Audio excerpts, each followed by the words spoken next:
Hey, I'm Richie, and this is Five Guys Gaming. The game you're looking at right now is Trine 2 for the Wii U. It's a great game.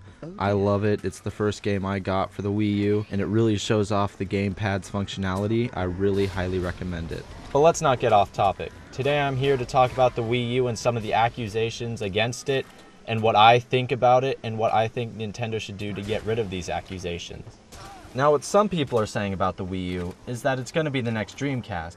For those of you who don't know what the Dreamcast is, it was Sega's last home console they made, which was a terrible failure, which made Sega pull out of the console market altogether and make software only. Now, some people think that Nintendo's going to go down this path as well, but I don't think so. Seeing as, sure, the Nintendo Wii U isn't selling as well as they hoped, but it's selling just as much as the Wii was after its 3 months of launch, which is huge because the Nintendo Wii was one of the biggest successes when it came to home consoles ever in the history of gaming, which is a big deal. But now analysts are saying that that's not good enough for the Wii U, which is a complete lie because the Wii was an extreme profit to Nintendo, and now they're saying the Wii U isn't, even though it's selling the same amount of numbers, which doesn't make sense to me, but you know, I could be wrong. Now, where there is a grain of truth is that the software is not selling as well as Nintendo had hoped. And the reason why, at least why I think it is because the software that came out were games that were a year old on Xbox 360 and PS3. Now, a year is a long, long time, and that lets games depreciate and make even more people be able to buy them and buy the used copies, which are usually cheaper. So why would they buy a port of a game that's $60 on a brand new system when they could just go get the $30 used version of it for their existing consoles? Now that's a bad thing. Now, Nintendo came out with a couple games, Nintendo Land and New Super Mario Bros. U at launch, but I'm getting kind of tired of New Super Mario Bros., and so is everyone else. That's the only Nintendo IP they've been making for years, and I don't understand why they just keep going with it. I think they need to take a step back and make more Metroid, Star Fox, and Zelda games, or maybe even some new IPs. At least that's what I think.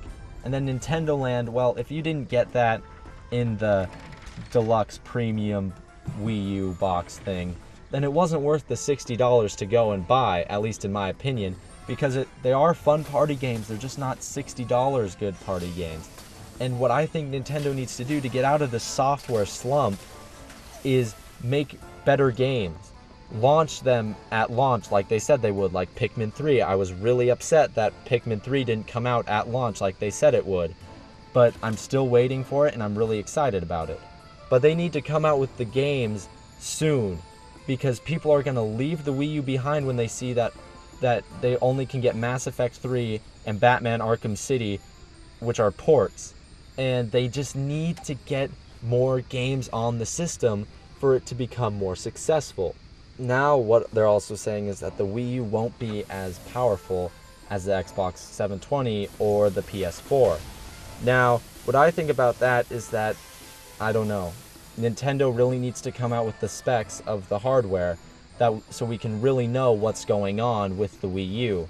But right now, I can say that it's probably not as powerful. But that's not a big deal for me, as it is for most gamers. It shouldn't be all about power, it should be about content and things like that. And when it comes to the question of, is it a next-gen console? I think it is, because to me what a next-gen console is something that improves on its predecessor and brings some sort of new, intuitive way to play a video game.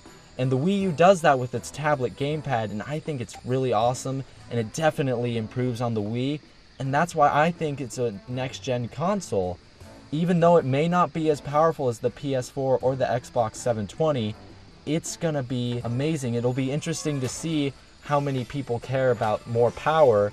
But when you think about it, the more powerful the Xbox 720 and the PS4 are gonna be, the more money they're probably gonna be, and that'll shy people away from it. People are shying away from the Wii U $300 price point, and that's kind of sad because that's a great price for a next-gen console, or a next-gen console in my opinion. So if you're on the fence about buying the Wii U, here's some advice. If you're a die-hard Nintendo fan, then you should go for it and buy the system because it's a great system and Nintendo fanboys will love it. I love Nintendo, and it's a great system. But if you're not sure about it, but you have the money, just wait for the better games to come out. The better games will be there, you just gotta be a little more patient. What do you think about the Wii U? Do you think it's a next generation console that could compete with the 720 and the PS4? Or do you think it's gonna trail behind like the Wii did in the previous generation? Please comment below. If you like the video, like the video. If you like us on Facebook. If you want to subscribe, subscribe. And check out our new blog, which you can see in the description. Thank you for watching. Goodbye.